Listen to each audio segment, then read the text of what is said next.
All right, so we're at 185. It's been on for a little bit, and for notice, taking forever to heat up.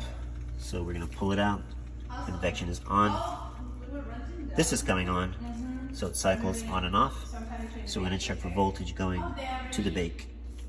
All right.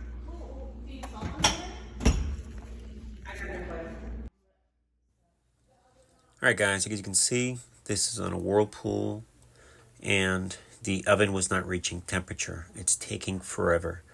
So, short, fast, easy tests. Get your meter out, set it to continuity, and you'll hear the beep. What you want to do first, remove the back cover, 2 Phillips screws, and you want to hear the beep. Put your meter on the element itself, and you should hear a beep. If you didn't hear the beep, that means the element is bad. Now, set your meter to volts AC, and what you're going to do, you're going to connect the wires. Once you remove them from the element on the stove, and you're going to insert them just like that, and we're looking for 240 volts.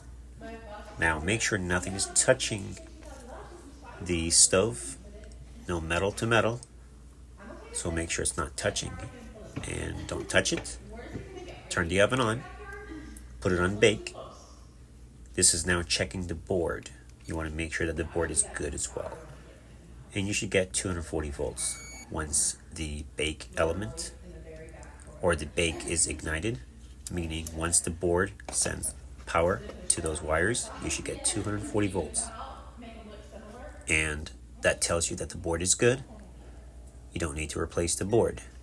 You would replace just the element. And this is how you check. You don't want to just start putting parts at it. Yes, you can just check the... There you go. We have good voltage. So the board is good. You don't want to just start throwing parts at this. And that's how you properly diagnose. All right. So we're going to be replacing the element at another time, but if in your case, all you would do, just remove 2 screws from the inside, remove the cover, and the element is held in with 2 screws. Just pull it out, reinsert, and always check, make sure nothing is touching the body off the stove when you insert your element, and make sure you unplug before you do any work. Thanks for watching.